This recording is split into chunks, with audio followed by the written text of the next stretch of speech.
Jesus, nosso bom e amado Mestre, nos envolva na sua paz. Vivemos dias difíceis, dias turbulentos, de uma forma que talvez nós jamais tivéssemos imaginado. Nenhum de nós está ausente da dor. Nenhum de nós está isento de sofrer. Todos nós, sem exceção, estamos subordinados a sofrimentos atrozes, a sentimentos difíceis, a situações em que nos é extremamente difícil como saber lidar. E nós não imaginávamos que a nossa vida, no momento de hoje, fosse caminhar por esse trajeto, em que nós teríamos dificuldades de lidar conosco, em que nós teríamos dificuldade de entender o que fazer, como enfrentar, como passar por tudo isso que vai assomando as nossas vidas. Como diz o Espírito Joana de Ângeles, nós perdemos o endereço de Deus por motivos os mais variados, e não cabe aqui elencá-los ou listá-los, porque não estamos em caças bruxas, cabe sim a reflexão, por motivos que a nossa intimidade vai dizer, nós fomos nos afastando, estamos nos afastando da espiritualidade, da religião, daquilo que nos conecta com Deus, nosso Pai. Até essa frase, Deus, nosso Pai, às vezes nos soa estranho, porque nós estamos tão firmes na matéria que Deus é uma entidade quase que abstrata a despeito.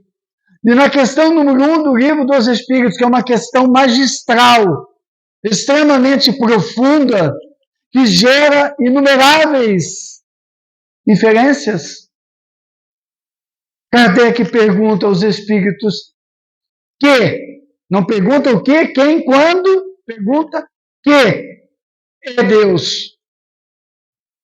E os espíritos, a equipe do Espírito da Verdade responde: a inteligência suprema, causa primária de todas as coisas, nos deixando o caminho e o entendimento do que é Deus, para que nós nos conectemos com Ele.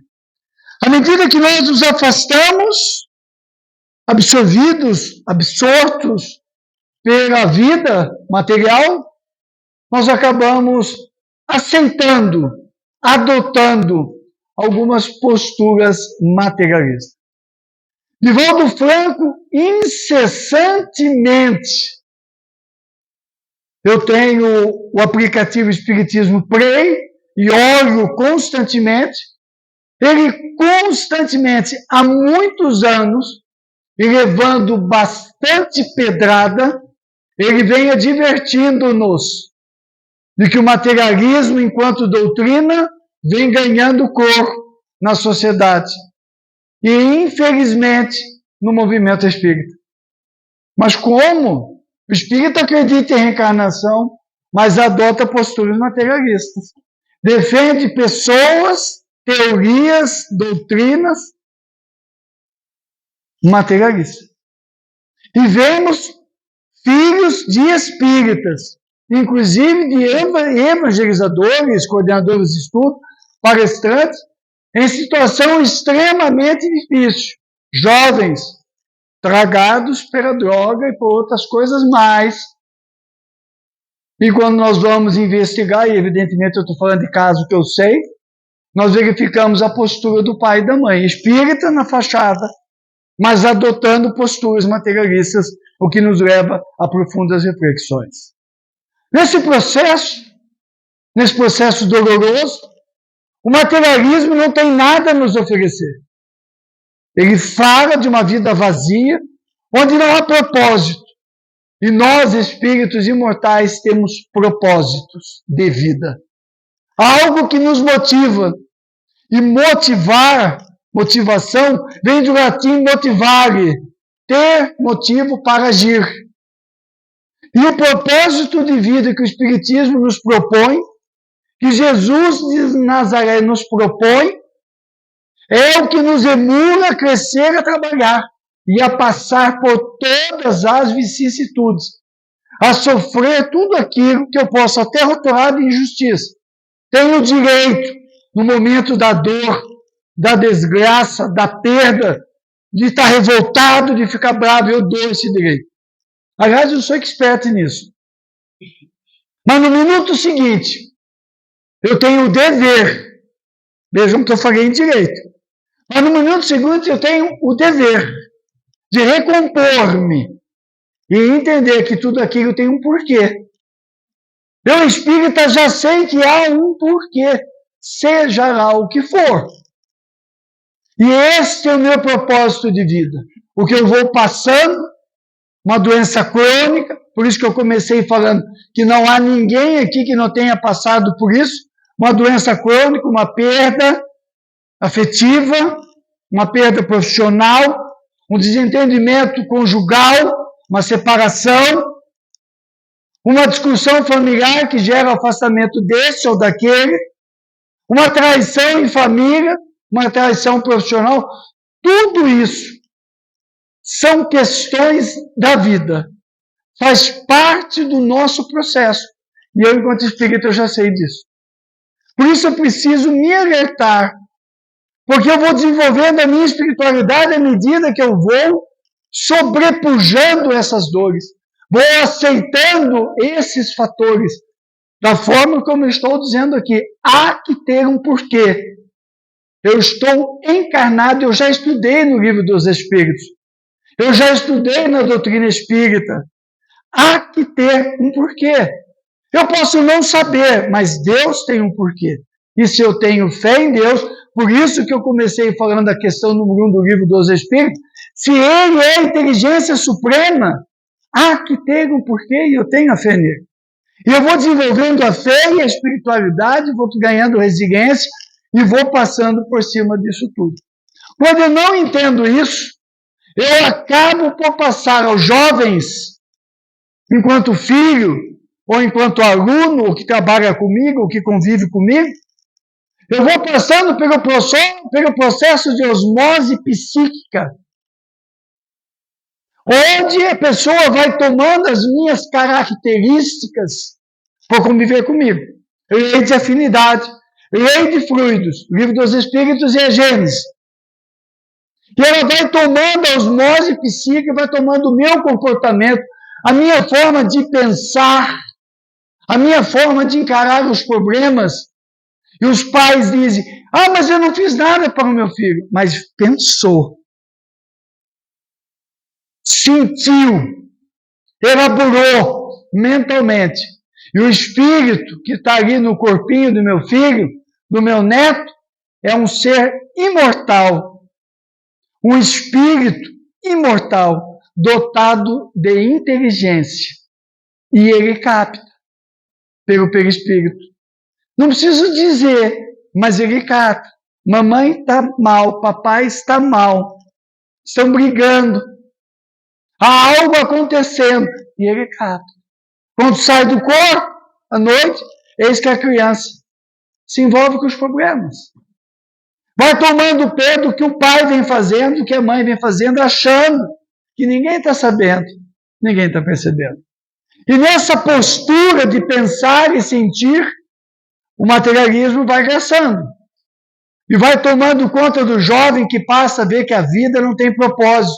Porque é uma, segundo dizem aí para fora. E meu pai e minha mãe vivem como se fosse uma. Então eu também posso viver. Porque o pai e a mãe são a referência. Qual a missão mais importante do Espírito encarnado, Livro dos Espíritos? A paternidade.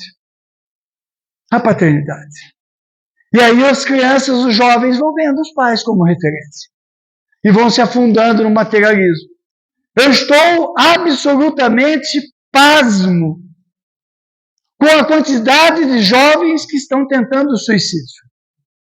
Eu estou absolutamente pasmo por ter acesso a dados de saúde mental, da quantidade de jovens que estão entregues às drogas e uma grande quantidade de ditos espíritas que estão entregues às drogas. A quantidade de jovens, particularmente aí no caso das mulheres, de meninas engravidando, 13, 14 anos, ou, pior, morrendo porque fez o aborto. Então, esse é o produto do materialismo. Esse é o produto do que se apresenta. E aí surge o quê? A angústia, a ansiedade, a depressão, o suicídio. E a angústia nos toma de tal forma, a ansiedade vai tomando o pânico, porque as pessoas estão com dificuldade de lidar com essas questões. Estamos com medo do que vem pela frente, não estamos sabendo como lidar. O que é natural, porque estamos numa fase de transição e há uma componente espiritual gravíssima, com os bilhões de espíritos que estão por aí nos acompanhando. E aí o que acontece? Nós perdemos a esperança. Mas é preciso nós buscarmos o Espiritismo. Viver ainda é a melhor opção. Viver é a única opção que nós temos como espíritos imortais. E o Espiritismo, em toda a sua obra, sua literatura, é uma ode à vida. É um hino de louvor à vida. É um convite a nós para a alegria com a vida. Por isso que eu cito Kardec o tempo todo. Porque é chegado o momento em que nós espíritas estamos sendo convocados pela espiritualidade a falarmos para todos que podem nos ouvir do binômio Jesus e Kardec. De levar para as pessoas como a resposta, como uma das ferramentas de luta contra a depressão, a angústia, a ansiedade, e como ferramenta de ampliação da esperança e de consolação para a dor, Jesus e Kardec. E muitos espíritas estão virando as costas para Jesus e Kardec. Nós, espíritas, que já fomos católicos, evangélicos, cardeais, bispos, freiras, madres, precisamos tomar ciência de que nesta encarnação, Jesus nos convocou para servi-lo e servir na sua vinha à luz do seu evangelho com Kardec. Não aceitando aquelas teorias como nos disse o Espírito recentemente, uma atividade mediúnica muito recente. Meu filho, não turve a sua mente e não aceite as doutrinas espúrias que estão sendo trazidas pelos espíritos trevosos para desfazer o esforço hercúleo dos que vos antecederam no movimento espírita. Kardec é todo um poço de esperança e de consolação. O Evangelho segundo o Espiritismo é um poço de consolo e de respostas para as angústias que temos. É um convite à reflexão maior. Por isso, não deixo de citar e estudar jamais as minhas palestras a partir das obras básicas, pois elas me consolam. Elas me falam de um mundo que se amplia. Ela toca todas as ciências. Estava ontem preparando um estudo junto com meu filho, mais novo, que não gosta de falar, mas não vai ter como escapar, porque lá em casa é meio moda antiga, vai falar, embora ele tenha 24 anos. Eu convidei a fazer um estudo no meu lugar, porque surgiu uma atividade, e é o estudo do capítulo 6 da Gênesis, Oceanografia Geral, que é um palavrão. Mas esse cara é engenheiro e adora tudo que é cálculo, que é universo, esse cara sabe tudo. Caminho Flammarion, esse bicho navega com facilidade. Fala como se estivesse falando de outras coisas com tranquilidade. E aí nós estávamos discutindo e de repente eu me dei conta, meu Deus, como é maravilhoso esse livro. Como nós vamos tendo consolações, como nós vamos tendo respostas que atendem a minha ansiedade, a minha depressão, a minha angústia. Então, buscar a resposta é muito importante em Kardec. Tanto que na questão 880, ele pergunta aos espíritos qual é o primeiro direito do homem, o homem entendido do espírito. E os espíritos respondem simplesmente, o direito de viver. O espírito mortal tem o direito de viver. E Deus lhe concede a vida, que só a Deus compete o direito de retirar. A ninguém mais. E o espírita não pode ter dúvidas quanto a isso. Porque atrás das lutas dos homens para tirar a vida, que abre a mão para o crescimento do materialismo, que abre o caminho para a depressão, para a angústia, pela perda de propósito na vida, porque ela tem um propósito, tem um porquê de eu estar no corpo, passando por tudo isso. O direito da vida, quando ele é tirado, ele é uma afronta a Deus. É a demonstração do meu primitivismo e abre as portas para crimes hediondos, que eu vou relatar aqui alguns, que muitos não sabem. O Canadá e outros países dito civilizados estão longe de ser civilizados. Eu trabalhei no exterior com pessoas ligadas a movimentos no Canadá, na ONU, e sei o que estou dizendo. No Canadá, as crianças que são identificadas no ventre materno como portadoras da síndrome de Down, é possível fazer o aborto dessas crianças. Eu voltei, no dia que eu ouvi e confirmei, eu fui tomado de uma emoção, e eu não sou de ser tomado por emoção, algumas poucas vezes. De repente eu não consegui conter onde eu estava, quando a médica colocou. Eu me lembrei da minha infância no interior de São Paulo, o quanto que meus pais, depois os meus sogros, e as pessoas que conviviam no bairro, ajudavam as associações de reabilitação dos portadores de necessidade especial. Eu estou falando década de 60, década de 70. E como é bonito o movimento da PAI e tantos movimentos. Quantas pessoas que eu conheço que são portadoras da síndrome de Down, as políticas de inclusão que trouxeram para nós, incluindo os portadores, acessibilidade, emprego, estudo, as políticas inclusivas, e eu tive a chance do espírito de renascer. Eu faço parte do grupo que, junto com a Associação de Magistrados, negocia há alguns anos com os entes políticos e judiciário do país. Eu não sou da área de direito, vou adiantando, é pela minha ligação que eu tinha, algumas ligações na época que tive durante alguns anos com as questões estratégicas do país. E me lembro quando eu fui conversar com o ministro Toffoli, e fomos tratar com ele para retirar da pauta o julgamento do aborto, conseguimos.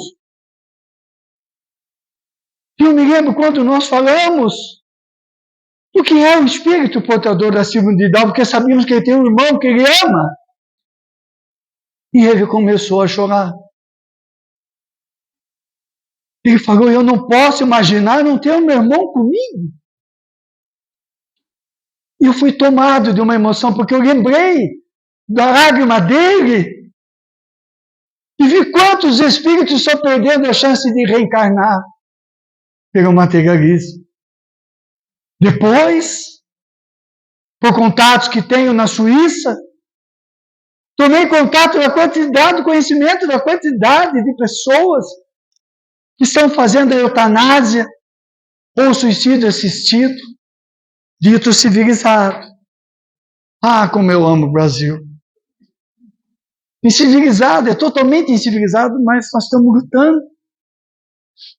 Então é importante as campanhas pela vida, porque o espírito tem um propósito de reencarnar. E na questão 132, Kardec pergunta qual o objetivo da encarnação. Os espíritos respondem aperfeiçoamento moral, espiritual, liberação das suas culpas. Qual de nós aqui que não tem culpa e não tem remorso? E que fica dia a dia, coisas que fez na juventude, na infância, às vezes não são tão graves. Uma terapia liberaria esses conteúdos, a pessoa seria mais feliz, mas a pessoa guarda. Quantas pessoas, principalmente mais idosos, que ficam com aquela coisa remoendo, eu costumo dizer, amassando barro, não sai do lugar? Ah, eu fiz isso, aquilo, e às vezes não é tão importante. Os valores mudaram, as coisas se modificaram a uma outra visão, e a pessoa fica sofrendo aquilo tudo. Leva para depois do túmulo. Quando chega lá, não era tão sério assim, não era tão importante, podia ter feito a terapia, ter se aguentado, chorado um monte, e estava livre de tudo. E a pessoa não faz isso. Mas imagine essa dor no mundo espiritual. Quando o espírito toma contato da realidade, quantas pessoas ele matou, quem ele traiu, quem ele esquartejou na Inquisição, as decisões que ele tomou, quem ele deixou trancado no armário para morrer sufocado, quem ele traiu deixando lá, quantas coisas. Esse espírito precisa reencarnar. 12 bilhões de espíritos na fila, precisando. Porque tem um propósito, dizem os espíritos, o aperfeiçoamento moral. Tem um porquê de eu estar aqui. E também tem o objetivo de eu, enquanto co-criador com Deus, contribuir com Ele na sua obra. Aqui, ó. Estamos contribuindo com Ele na obra. Quando eu trabalho como profissional, sou um bom profissional, sou um bom cidadão, bom pai, bom filho, boa mãe. E eu vou contribuindo com Deus na construção da sociedade, das leis, orientando os jovens, cumprindo com o meu dever. E eu vou contribuindo com Deus. Então tem um objetivo. E quando eu estudo a reencarnação, particularmente nas obras do Espírito André Luiz e do Espírito Manuel Filomeno de Miranda, particularmente na obra Missionários da Luz, estará colocado o processo de reencarnação, o investimento. No livro Loucura e Obsessão, nas fronteiras da loucura do Espírito Manuel Filomeno de Miranda, é descrito todo um trabalho de resgate do espírito das regiões inferiores e toda a movimentação que é feita para ele reencarnar. Um investimento de Deus. Os espíritos superiores determinam, pega o marco lá no fundo, traz aqui, aí escolhe o corpo, verifica o corpo, a família, o que tem condições de fazer, planeja, vai ser dessa profissão. Agora virou moda, né? Mesmo cuidar da profissão, deixa parar, vou fazer outra coisa, quero isso, quero aquilo. Tem um porquê. Ninguém é isso ou aquilo à toa, é vocação para fazer essa, aquela faculdade, esse ou aquele trabalho. Tem um porquê, tem um investimento. Tem um propósito para que os espíritos, nós, nos libertemos das nossas dificuldades, das nossas deficiências. A Terra é uma abençoada escola. Como diz Raul Teixeira, ninguém sai pior do que entra. Todos nós temos o direito de errar, de se equivocar, voltar atrás, reparar e recomeçar. Esses são os verbos da caminhada no corpo físico. E eu preciso me encher dessa esperança, dar-me o direito de ser feliz, dar-me o direito de errar,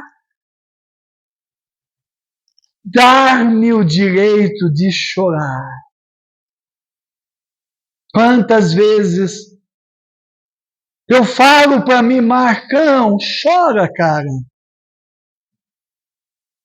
Chora, cara. De noite no travesseiro, ou como eu disse uma vez, no chuveiro, para que ninguém visse as minhas lágrimas caírem. Chora. Porque a vida é maravilhosa, ela é plena. Nenhum erro que eu tenha cometido justifica que eu me martirize. Justifica que eu tire a minha vida. Nenhum erro. Eu tenho a possibilidade de recomeçar. Por isso que a quarta parte do Livro dos Espíritos tem o título das Esperanças e Consolações. Olha como os Espíritos são geniais. Olha como Jesus de Nazaré, o Espírito da Verdade, que conduziu o processo de trazer o Consolador prometido, e há espírita dizendo que Kardec é ultrapassado. Mas foi Jesus que trouxe como Espírito da Verdade. E ele coloca na parte 4 do Livro dos Espíritos, das Esperanças e Consolações. E lá está colocado na questão 943. Da onde que vem o suicídio? Da ociosidade, da falta de compromisso com a vida. Ele diz claramente, efeito da ociosidade, da falta de fé, da saciedade. Nós não entendemos o propósito. E eu aceito a depressão, que é uma doença, tem que ser tratada, o médico está aí para isso. Mas eu tenho que ajudar o médico no processo de autocura, como diz o Dr. Bezerra de Menezes, na obra Nas Trilhas da Libertação, onde ele trata da autocura. Eu preciso fazer a minha parte. Eu preciso entender que aquela dor que veio, que bateu, que doeu, que eu tenho o direito de acusar o golpe, o meu corpo vai sentir, porque eu somatizo, conforme a psicossomática, mas eu preciso reagir. Eu preciso colocar a cabeça para cima, os olhos lá na frente. E eu preciso entender que o suicídio não é a solução. Que a fuga da vida pela bebida, pela droga, para beber um cigarro, ou para me largar na balada, ou me deitar com qualquer um ou uma que passe na minha frente. Certa vez eu perguntei uma conhecida que veio fazer o atendimento fraterno, que eu já conhecia, eu sabia que ela estava com o hábito de ter contatinhos. Eu perguntei, o que você sente depois do contatinho? Na saída do motel. Ela começou a chorar. Um vazio. Vazio. Porque a reação sexual é maravilhosa quando tem um amor. Tem uma parceria. Crescimento junto. Vamos junto, hein? É construído dia a dia. Posso falar com 37 anos de casado. É construído dia a dia. Aí surge o amor. Você é planificado, recompensado. Quando se pergunta para o usuário de droga, como é que foi depois? Uma ressaca terrível. Eu não preciso fugir de mim. Eu não tenho nada de menos que os outros. Eu não sou menor do que ninguém.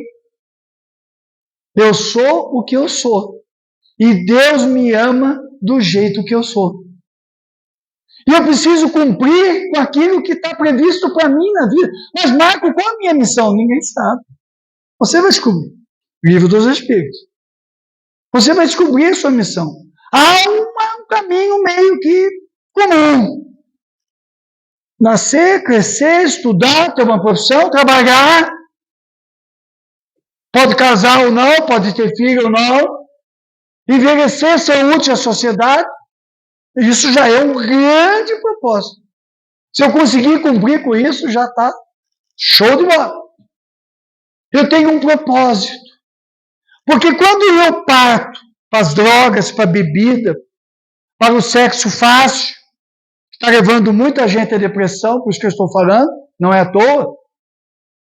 O sexo sem compromisso, que Divaldo Franco trabalha com maestria na obra Sexo e Consciência.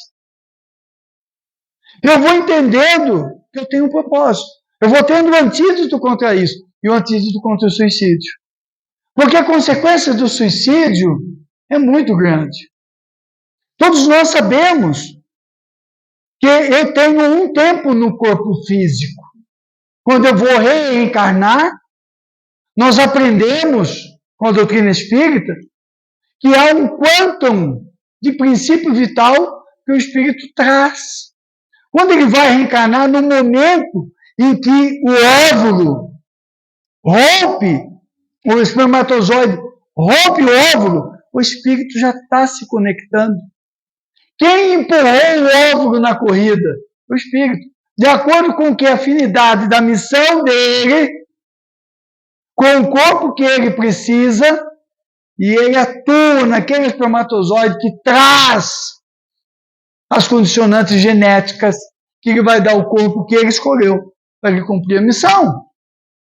E quando ele explode o óvulo e a energia é liberada, e ele já está ali, o espírito é sugado. Ocorre o processo de miniaturização, onde por processos magnéticos o espaço entre as moléculas do perispírito são reduzidos e ele vai miniaturizando. E aí começa o processo de costura, à medida que o corpo vai crescendo. Por isso que o aborto é crime. E porque é um investimento naquela vida. Ah, mas engravidou por causa disso, daquilo. Tudo bem.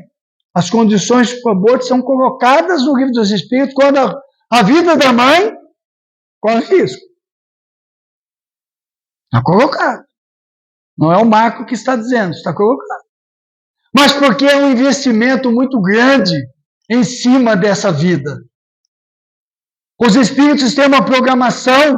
O espírito que reencarna não interessa o meio, a condição, é porque ele precisa daquela condição para ele desenvolver. E o espírita, muita gente não entende. Então, se ele reencarnou após todo esse investimento, é porque aquilo é que vai desenvolver as habilidades mentais, emocionais, de inteligência que ele precisa para que ele seja feliz, para que ele se liberte daquilo tudo que ele traz com ele. Mas o homem, na sua vaidade, se coloca como Deus e vira as costas para isso que está escrito. Então, quando ele reencarna e traz toda aquela programação, é aquele caminho que vai levá-lo na busca da felicidade. Por isso que vale a pena viver, a despeito de todas as decepções, frustrações, dificuldades. A vida não é uma ilha da fantasia e não deve se converter numa ilha de tortura. O equilíbrio entre essas posições é que me faz feliz. Eu vou entendendo aos poucos, vou aprendendo a lidar com todo esse quadro, vou aprendendo, sim, a perder. A perder. Nós perdemos muito na encarnação. As portas se fecham, a vida diz muito não para nós. Mas é saber extrair do não aquilo que eu preciso para eu poder prosseguir, sabendo que a vida é a minha única opção, a melhor opção. Não vamos nos deixar embalar por essas doutrinas e por esses pensamentos obtusos que estão nos levando a abandonar o que nós temos de mais precioso, que é a doutrina espírita. Renovemos em nosso coração, em nossa mente, a certeza de que eu já caminhei bastante. Isto é terapêutico. Isso é gostoso. Eu já caminhei bastante. Eu errei. Eu queria fazer tanta coisa que eu não fiz. Eu queria ter feito, não deu. Mas eu já fiz muita coisa. Nós aqui que estamos aqui, nós já fizemos muita coisa. Quer ver uma coisa que nós já fizemos que é sensacional? Eu optei estar aqui hoje. Eu rompi a barreira e eu vim aqui para ouvir. Eu vim aqui para tomar o passe. Eu vim aqui para, enquanto eu estiver sentado, os espíritos estão tratando de cada um, colocando os remédios necessários, puxando a ficha. Os obsessores ficaram lá fora, estão ouvindo o que nós estamos dizendo, que é um convite para eles também. Depois eles me pegam na curva ali, mas tudo bem, hoje acostumado. Mas é um convite para eles. E eu estou sendo atendido, envolvido no amor de Jesus, estou sendo carregado por Ele. Então é um momento de esperança e de consolação. Nós precisamos tirar a tristeza da face. Nós temos que tirar a carranca da face. Nós temos que sorrir mais, dar risada da gente, as coisas que a gente fala, pessoal mais velhinho aí pode rir, não tem problema não. Tem mais motivo para rir, faz coisa mais engraçada, a gente vai ficando meio assim, não é não? Eu lá em casa eu sou o alvo predileto. Por isso que eu fiquei sexagenário, então piorou tudo. Nós vamos rir de nós. Vamos colocar essa face alegre, essa confiança em Deus, essa gratidão a Deus pela vida que eu tenho, pela vida que eu possuo, pela oportunidade que eu tenho. Procuremos refletir e ter empatia pelos 12 bilhões de espíritos que estão fora do corpo, que queriam estar que nem nós estamos. Uma dificuldade imensa que os espíritos estão para que os casais cumpram com as suas obrigações, com os compromissos que tiveram de trazer os espíritos. Esses dias caminhando com a minha esposa e com meu filho, e uma pessoa que parou para conversar conosco, essa pessoa comentou, passou uma família de morador de rua com 6 crianças. E a pessoa, nossa, como é que pode ter 6 crianças? E aí eu fui imperdoável, né? Que minha língua ferina, eu melhorei muito, mas eu não consegui segurar. Pois é, se o pessoal mais lá da classe mais acima não quer ter, eles têm que reencarnar em algum lugar. E não tem como fugir, é matemática, vai reencarnar. Quem não cumpriu, fica com a marquinha. Então a vida é muito cartesiana, ela é muito simples, ela é maravilhosa. De manhã, experimentemos quando eu ouvir, eu gosto muito de falar isso, me dá uma emoção. Experimente de manhã quando o sol começar a entrar pela janela do quarto. Eu percebi que eu estou num corpo físico, que eu não desencarnei. E quando os pássaros começarem a sua sinfonia, anunciando que é mais um dia no corpo físico, experimente dizer: Senhor, muito obrigado, Senhor, pelo dom da vida. Eu queria te agradecer, Senhor, por tudo que eu tenho, e é muito o que eu tenho. Eu talvez pudesse ter tanta coisa, Senhor, mas eu tenho tanta coisa, eu sou tão feliz. Quando eu olho para os meus amores, eu tenho amores. Há tanta gente que não tem amor. Quando eu olho para a religião que eu tenho religião. Eu sou tão feliz com a minha religião, tão grato a Ele.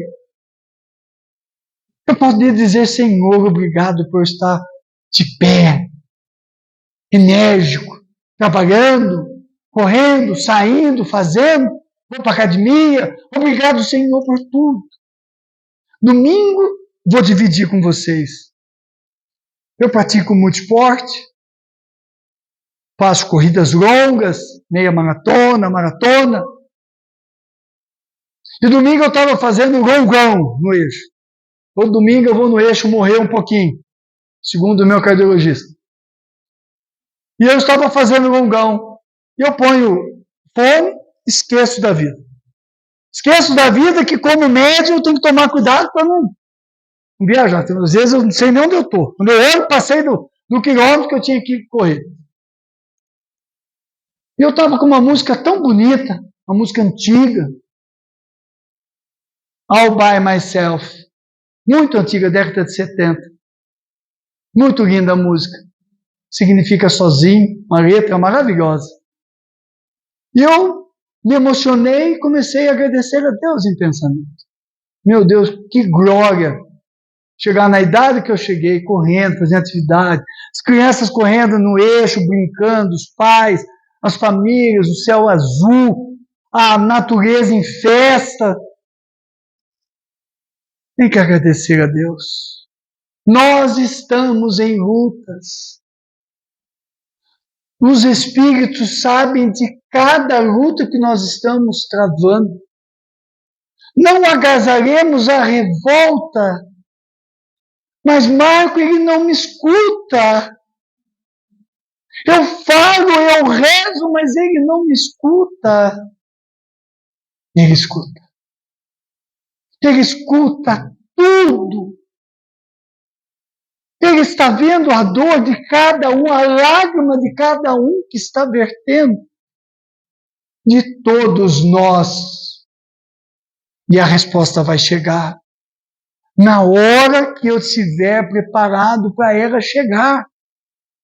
Na hora que eu tiver feito os esforços necessários para que ela chegue.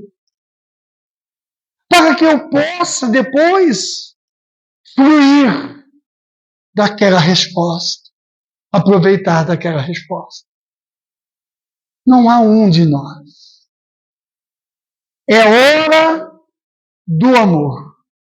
Diz o Espírito para nós, uma reunião mediúnica. Nesse momento, é a hora do amor. Nós já tivemos a hora da traição, nós já tivemos a hora da deserção, nós já tivemos a hora da guerra, do ódio, da fome, da vaidade, do egoísmo, a hora da angústia. Nós já tivemos a hora da sensualidade, do vício. Nós já tivemos a hora do poder. Nós já tivemos tantas horas. Agora é a hora da paz.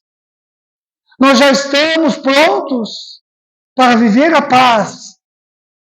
Agora, emocionada, ela disse: agora, meu filho, agora é a hora do amor. Vamos deixar para trás tudo aquilo que nós fizemos. Nós já olhamos para trás. Nós já tivemos a hora de olhar para trás e ver o caminho de destruição, meu filho. Mas nós também tivemos a hora de olhar para trás e ver o caminho de construção que nós já fizemos. Ah, a gente fez tanta coisa, filho. Nós temos feito tanta coisa, filho. Por que a tristeza? Agora é hora do amor. Agora é hora de bendizer a Deus. A hora, agora, é de dizer: ah, Jesus, não me deixe, mestre. Me agasalhe nos teus braços. Me carregue contigo. Me dê um pouco do teu colo. Me dê um pouco do teu carinho. Me dê um pouco do teu cafuné. Eu preciso tanto, Jesus, para me colocar de pé. Jesus não nos abandona. Não há ninguém no mundo que nos ame como Jesus. Ele sempre nos coloca de pé. Ele sempre aguarda a nossa fé. Jesus conosco sempre.